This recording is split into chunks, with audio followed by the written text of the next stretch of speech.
Ayan, hello mga katangay, magandang hapon. Bali, naglalakad ako ngayon mga katangay, mag-fishing tayo kahit amihan. Punta tayo sa spot ko, wala tayong magamit na motor, kaya lalakarin lang natin yung spot. Nasa 20 minutes yung lakad nito mga katangay, papunta dun sa spot. Kasama ko mga katangay, ito yung aso namin, si Pipo. Buti lang may kasama ako. So first time ko to mga katangay gagamit ng Master Ellie Minu. Ayun oh, version 3 Master Ellie, grabe oh. So sa lahat ng lure niya mga katangay, version 3 pa lang yung matatry kong gamitin. At maraming salamat kay Fishers of Men na binigyan tayo ng pain ni Master Ellie mga katangay. Ito muna yung gamitin natin.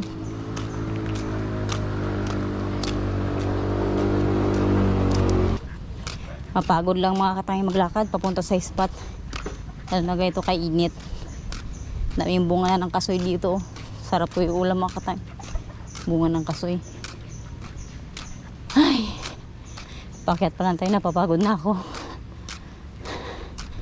Hindi nakakahingal. Amihan pa rin dito mga katangay actually. Amihan pa rin dito. Balayan mga katangay, update ko kayo kapag nandun natin sa spot. Malalayo pa yung lakarin ko mga katangay. Balayan mga katangay, malapit na tayo sa spot natin. Ayan, kitang kita, grabe ang ganda ng view. Diyan tayo maghahagis mga katangay. Pero dito, doon lang tayo mga katangay maghahagis banda. Dito kasi yan mga katangay, papunta ng bayan ay NPA. Bawal yan mga will dyan. Doon tayo, doon ako mga katangay nag-i-spot doon, papunta doon. Sa kabila, pag nagbabangka.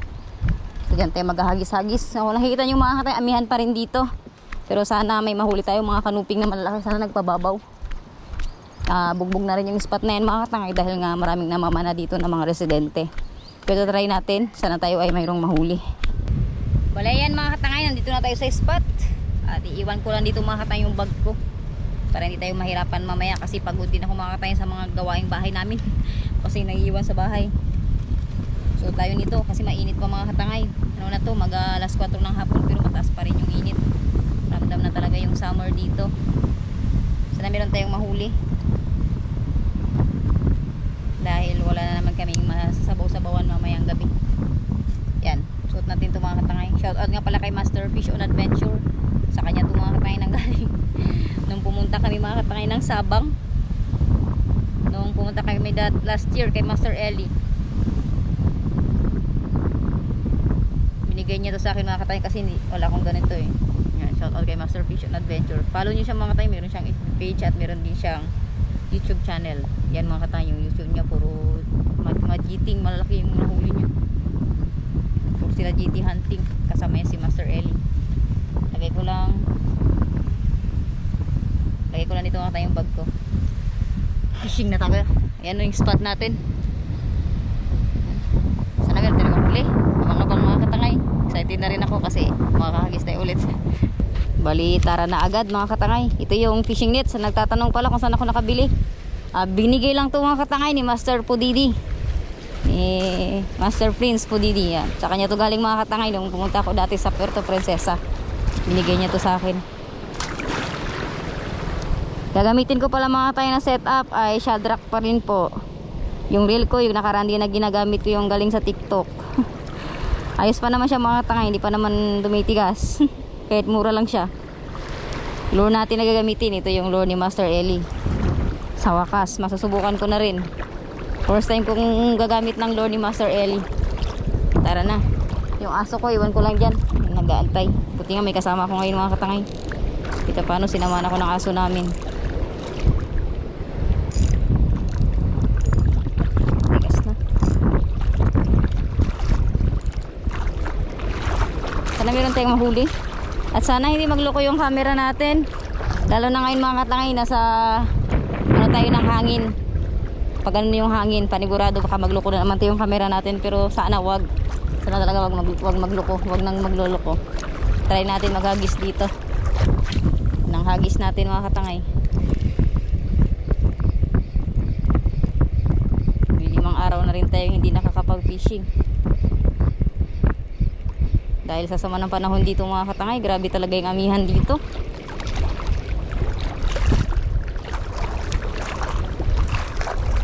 Nagkalma na karaan mga katangay, isang beses lang. Pagkalma nun mga katangay, mga pauwi na ako galing fishing. Ganito na mga katay yung dagat. Amihan na. Hirap na ako magsagawa nun mga katay pauwi nakaraan. Sinabutan nga ako ng ganitong ano ng dagat.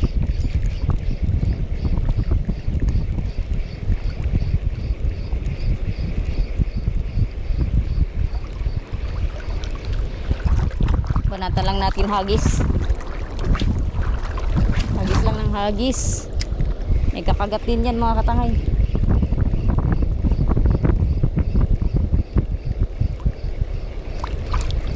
Ito yung spot na kailangan mong magtiyaga para makahuli. Master Eli, Mino, huwag mo kong bibigoin ha.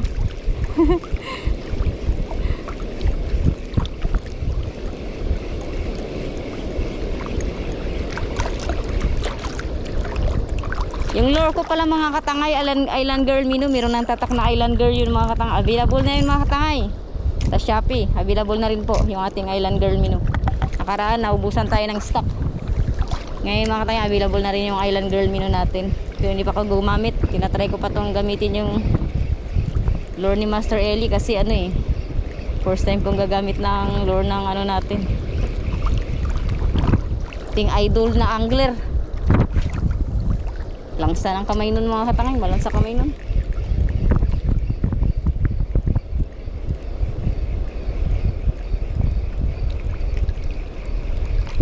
Saan kumakagat dito sa mababaw. Paunahan tayo syempre. Yun, dali na. Kanuping na mga katangay. Dali na. Ay, chicard snapper. Gulat ako. Nicey, Master Eli. Nakayari na ng chicard snapper. Unang isla natin gamit yung lure ni Master Eli mga katangay. Chicard snapper. Kala ko kanuping. Di pa dumarating yung in-order ko na pliers. Nakadali na tayo. Chicard snapper mga katangay. Unang isla natin. Ano? Kayari din. May tsaga-tsaga lang yan mga katangay. Sinalubong niya yung lure eh. Saktuhan siguro pag hagis ko. Andun siya sa may ano, pwesto. Malapit na, kumagat pa. Lapo-lapo mga katangay. Dito na kumagat oh. Ayos ah. Magkasunod na kumagat. Chicard snapper at lapo-lapo. Yun oh, honeycomb grouper mga katangay.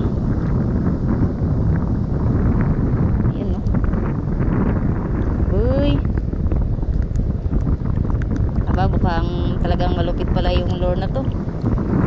Master Eli. Magkasunod agad yung kumagat sa akin. Dahan-dahan lang tayo mga katangay. Ito pa lang tayo sa mababaw. Magkasunod agad yung kumagat sa atin. Hagis ulit. Sana ipa-harvest tayo ni Master Eli Mino.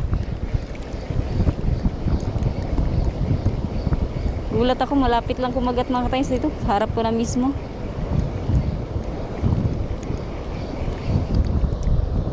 Ito, hagisan natin. Nga tayo sa mababaw-babaw.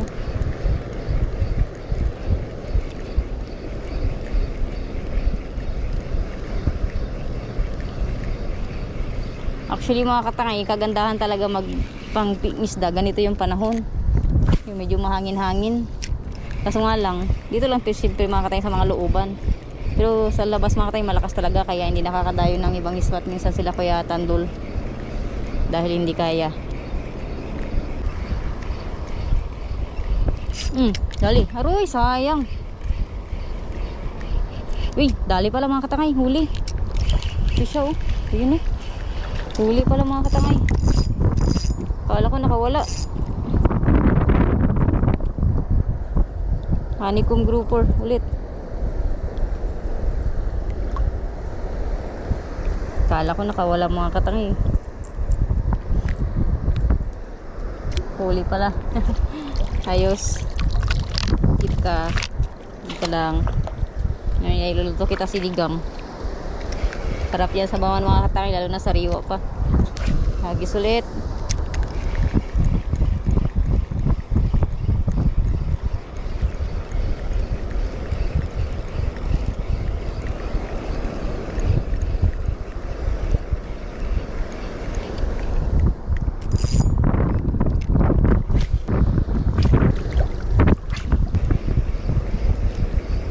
Ito dati mga katangay, yung spot na to, daming kanuping dito.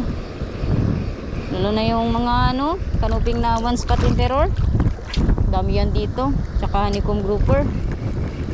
Dami yan sila dito mga katangay dati. Kaso nga lang, dumami na rin yung residente kasi aroy, sayang. Dumami na rin kasi yung ano dito mga katangay, yung residente sa sitio na to.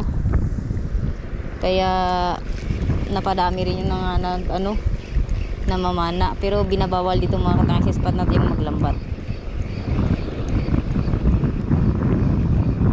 Pero mamana pwede. Ay, madagdag pa tayo. Lalim. Uy, lalim na mga katangay. Babaw muna tayo, baka hindi tayo makatawid pabalik dun sa baybay.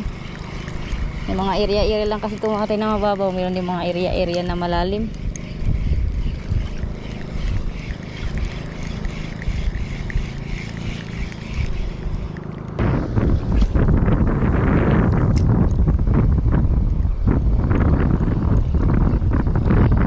Fish on ka.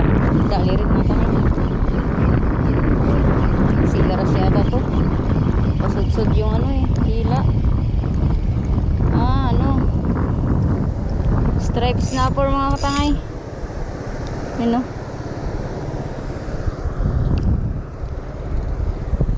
Keep na natin to mga katangay. Ulam na to. Mahirap yung ulam. Lahat ng mahuhuli ko ngayon ay keep muna. Saka na tayo mag-release pag kalmado na. Dari kasi mabilhan dito mga katangay ng isda.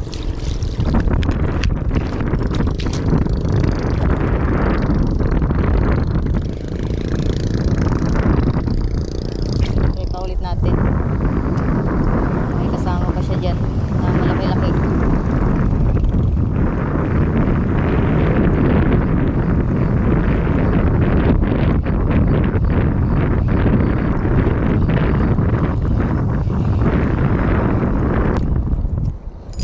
Mababaw na tayo mga katangay. Malalim na yung area dito.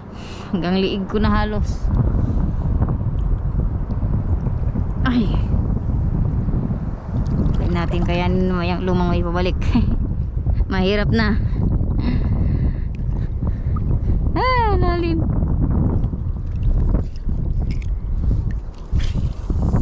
Nangangalay na yung kamay ko kakahagis Aso namin andun din, nag-aantay para talaga sa akin. Si Poopy. Fish on. Dali mga tangay. Silunggab. Stripe snapper. Sinunggab mga katangay. Kala ko malaki. Ano? Grabing sunggab yan. Kala ko kanuping yung pagsunggab niya Ayos din talaga si Master Ellie. Kalimang isda na tayo. Bale, ayan mga katangay. Try ko dito sa mga batuhan dito. Malalim na mga katangay yung dagat. Kaya nag-ahon na ako. Yung malaki-laki na rin yung gulong ng alon. Dito try ko. Pero malakas din dyan mga katangay yung alon. Try lang natin. Baka meron tayong mapakagat dito.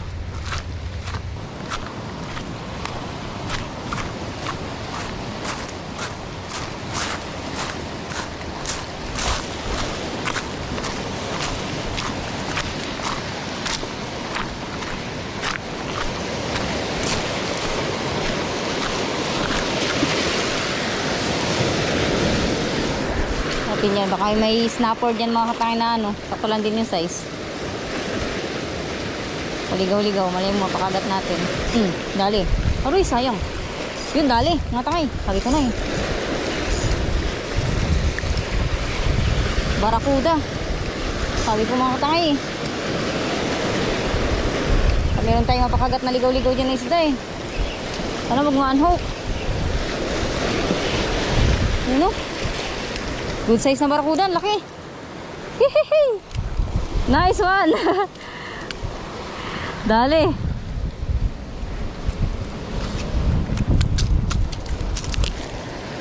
Yari mga katay kay Master Ellie.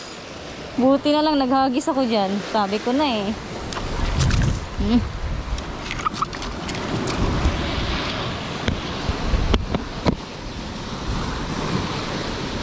Laking barakuda mga katangay oh.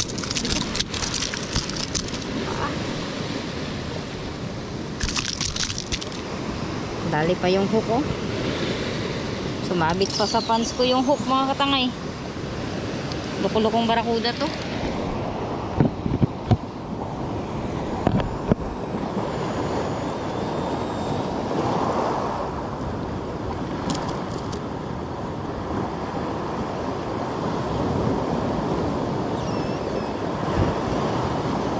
Tanggalin ko muna mga katangay. Delikado yung pants ko. Buti na lang hindi tumago sa legs ko yung hook.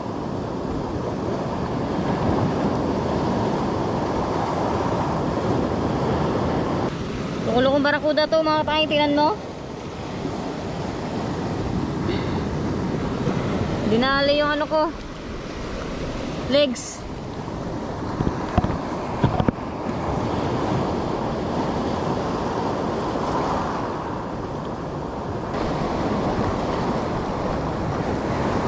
Laki mga katangay. Barakuda. Nayari natin sa ating Master Eli. Wala yan mga katangay. Nakadali tayo ng malaking barakuda sa Master Eli. Yan, 6 na isda yung nahuli natin mga katangay. Pang ulam na to. Wala yan mga katangay. Stop na tayo. Sasado ng malakas mga katangay mamihan. Ayan o. Bali, may nahuli rin tayo mga katangay na pang ulam. Hindi tayo binigo ng lure ni Master Eli. Ito nga tayo nahuli natin. Dalawang honeycomb grouper, dalawang striped snapper, isang checkered snapper, tsaka isang malaking barakuda. Good size. Ilang iwa na to. 5 iwa na to mga tayo na barakuda. Wala yan yung ginamit natin yung sharp track, tsaka yung lure ni Master Eli. Wala yan mga katangay. Hanggang dito na lang. Hanggang sa sunod na fishing adventure natin ulit. Paalam!